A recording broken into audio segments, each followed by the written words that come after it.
Hey everyone, how's everyone doing?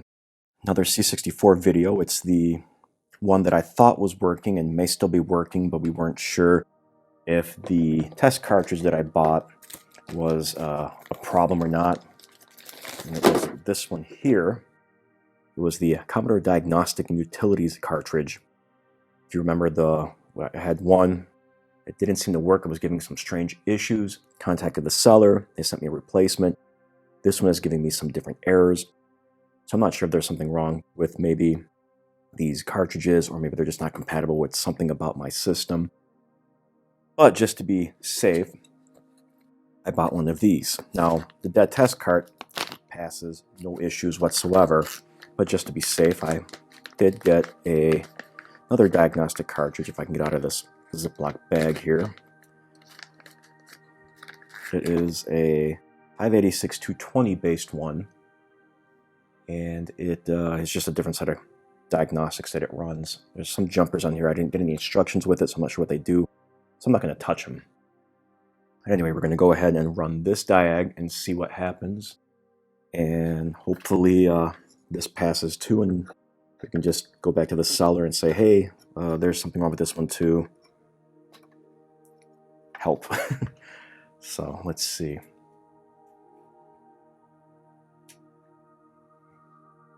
And this is probably a diagnostic you guys are more familiar with. Looks similar to the dead test, but it's not. So far so good.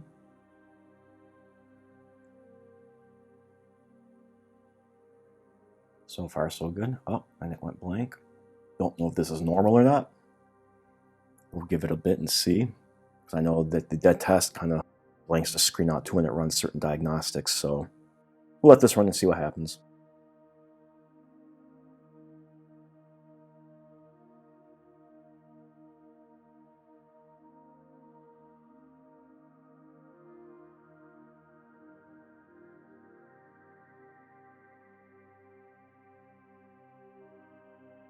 And as you can see, it's still on this screen. It has not changed. Pretty sure the test should have completed by now.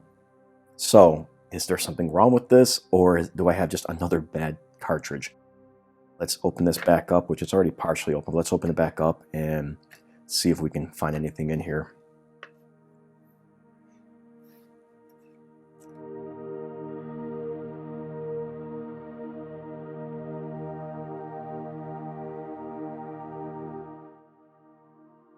All right, so I've seen the inside of this a few times already, and you've probably seen the inside of many different C64s, so I don't know what else to check. I mean, other than replacing capacitors, which I haven't done yet. I really don't have any way of knowing if these carts are telling the truth or not. Now, I did pick up some additional spare parts. If you saw I don't know if it's going to be out yet, probably not. This will be out before then, but there's also the January pickups video where I picked up a few different components. For example, I've got some of these 74 LS257s.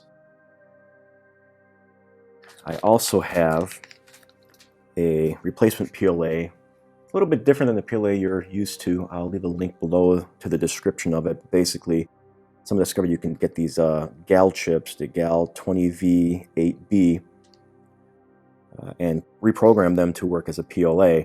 Need two of them because they each contain half the amount of space on them as the normal PLA would. So utilize both of them, and it works like a PLA chip. And then the next thing, I don't know why I don't have it with the rest of the stuff. Let me go and grab it real quick. And I also have a spare VIC-II that I picked up. It's already opened up. It was just wrapped in the anti-static bag instead of being placed in one. But just, you know, a replacement VIC-II. There's a few different versions of it. So now, at a bare minimum, a C64 needs the VIC-II, PLA, and the CPU to work. Doesn't really need the others. I mean, obviously, you won't be able to see anything on screen without a character ROM, and you won't be able to operate any of the keyboards or joysticks or anything without the SID and without the CIA chips. But in order to replace, you know, for example, the LS74 257, sorry, the 74 LS257, I'd have to desolder it, and I don't want to do that just yet. But we're going to start with the easier stuff first, the VIC-II and the PLA. So let me get the VIC-II out, and I'm going to need a screwdriver because my chip probably won't fit in here because I have not yet removed the shield yet, even though I probably should have. So let's see if I can do this without any real trouble, like that. I've been really clumsy. I've been dropping everything today.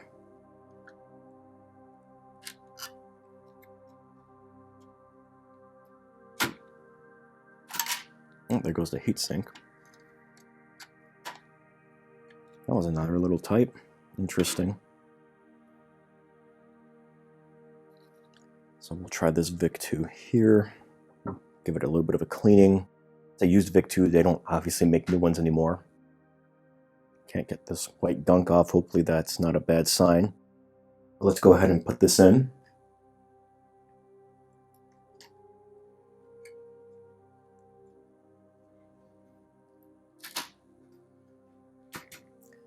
All right, and power supply back on. And let's power this on and see if we get any different results. And I'm really hoping that my B-roll is working because I keep getting errors being thrown up on screen for that camera, so.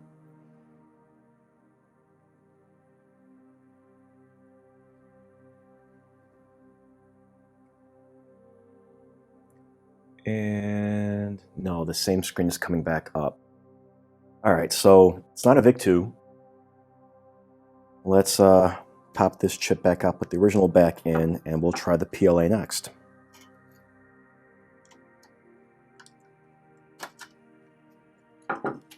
Also possible this VIC-II doesn't work. I mean, it gives a basic picture, so I'm assuming it does, but who knows? Now, let's see. Notch.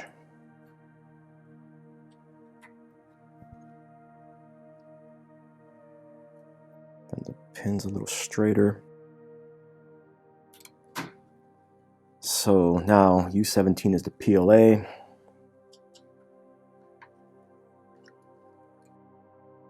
Let's see, this one doesn't actually have a notch because it's not an actual chip, but it does have it silk screened on so you know what direction to put it in. So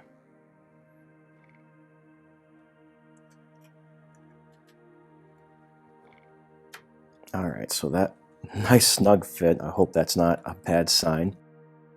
Power it on and keep our fingers crossed because I really don't want to have to desolder anything today. So far, so good.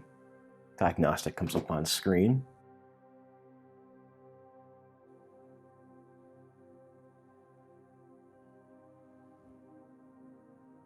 And just in case, I'm going to take some snapshots of it running. RAM test 2, so far so good. And so far no black screen. Oh, look at that.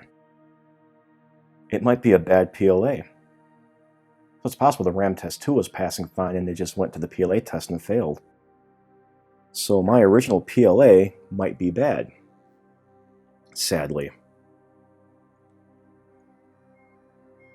There's the SID test. Now ignore all the bad results on screen. I don't have any of the harnesses plugged in, and I don't even know if the harnesses that I have will work with this specific cartridge, but it should work with the other one. So, all right, well, let me put the other cartridge back and see if it does anything. See if it still gets that weird issue that it had last time. And if it doesn't, then we'll try the harness next. Moment of truth. 0 page okay, stack page okay, color RAM okay, testing 64K RAM. Now it did glitch out, which is kind of odd, but it passed otherwise. Everything's good. Now it's saying bad U1, bad cassette serial port, because again I don't have the harnesses plugged in, but the test is running, so I guess I have a bad PLA, which I'm glad I picked one of these up for the spare parts C64. Of course, now that means I may need to get another one of these. At the very least, I can use this one to test the spare parts C64 and see what happens there. Sadly, that one is not socketed. The only chip on that one that's socketed is the VIC-II, so it is what it is. I will get another one of these because I think that they're going to be very helpful. Now, yeah, the test is running again. Cycle 3, it's passing. So cool. Let me get the harnesses and we'll go from there.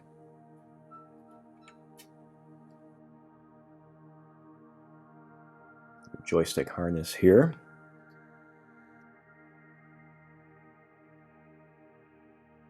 The keyboard harness.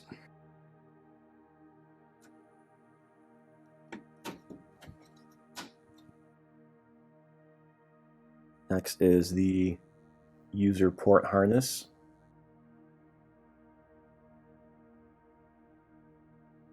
And then the cassette port harness. And last but not least, the cassette port harness.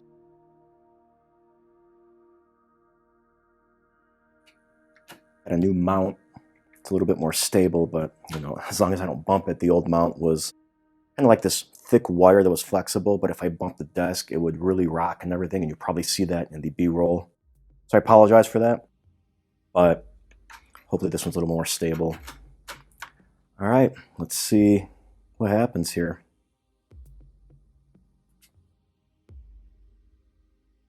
So far, so good.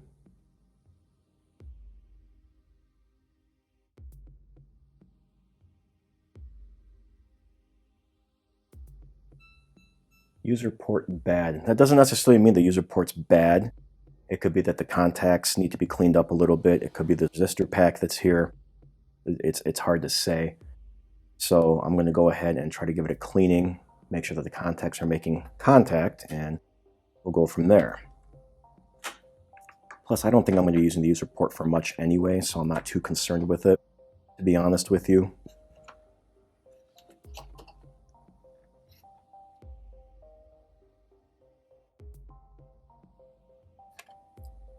Not sure if it can show up or not.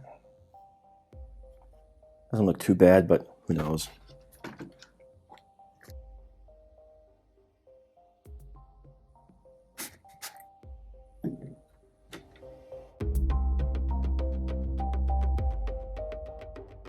It's a little dirty.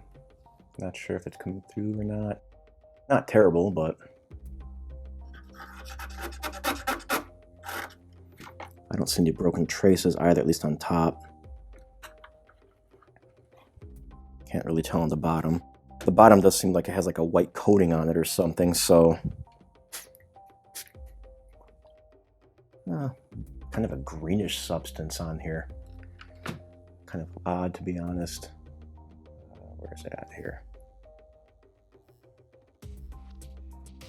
I'm not able to get it focused. Unfortunately, it's too small of an object that's white, basically. But there's some green something on there.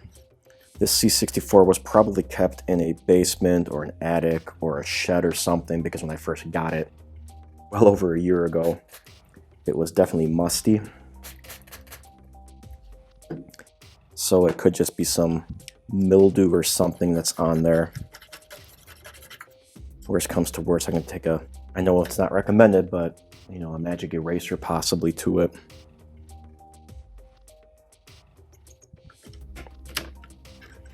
Let's make sure that it's actually making contact. It is.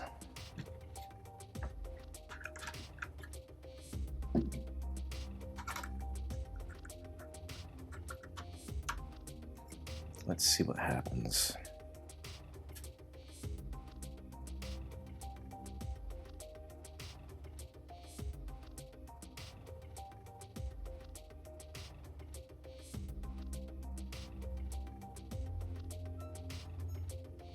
User ports testing, okay, so it's just dirty.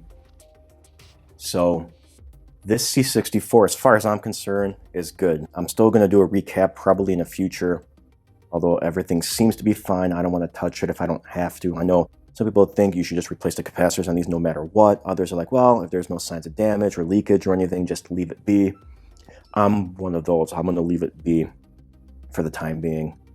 But that's good news. So that means that I can get this back together and, you know, start enjoying it and everything. I've got the SD to IEC I have not demoed yet, even used, even taken out of the packaging really, except to show it off in the pickups video from, I don't know, last year. So I'm going to try to get that loaded up with some software and give this a try. And the next video is going to be basically me going over the spare part C64 and trying to get that one diagnosed.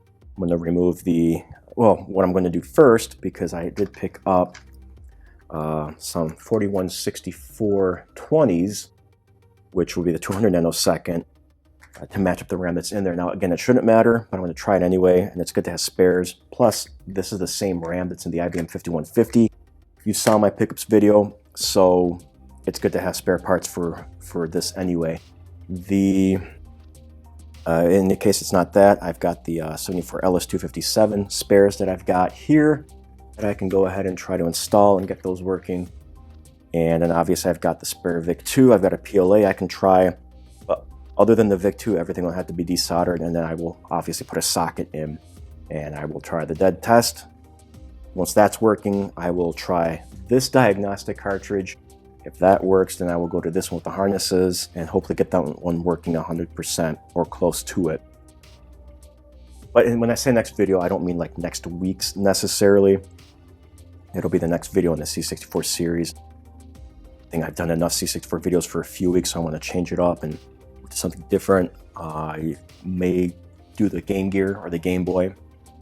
I may do those Super Mario Land and Mario Land 2 clone cartridges that are, you know, with a hack on them. I may do something else altogether. So, but for this video, it's done.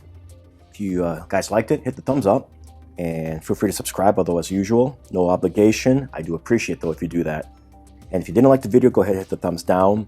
But please leave a comment below as to why, so I can try to use that to help improve the channel and the videos going forward. Otherwise, thanks all, and I'll catch you later.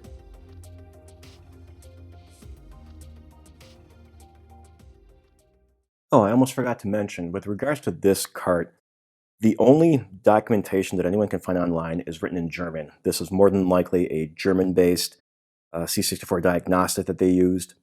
Maybe there's English manuals out there, I'm not sure. But one day in the middle of a really boring conference call, don't tell my boss, I took it and I fed it to Google Translate and translated it from German to English. Wasn't great, but I was able to make out enough of it that I was able to kind of fix the errors in the translation. Still not perfect. I'm sure I might have made some mistakes myself, but what I will do is I will leave a link below to the PDF of the English translated version, and hopefully someone can take a look at it and see if it's accurate or not correct compared to the German version, and make corrections if necessary. The only thing is, if you make corrections to it, I ask that you just leave my name in there for credit, and you can add yours to it. Not that I'm like trying to look for fame or glory or anything. I just feel like that's the right thing to do.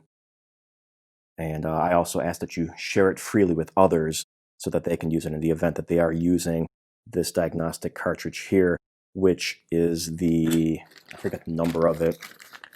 It is the 324517. There'll be a link below in the description.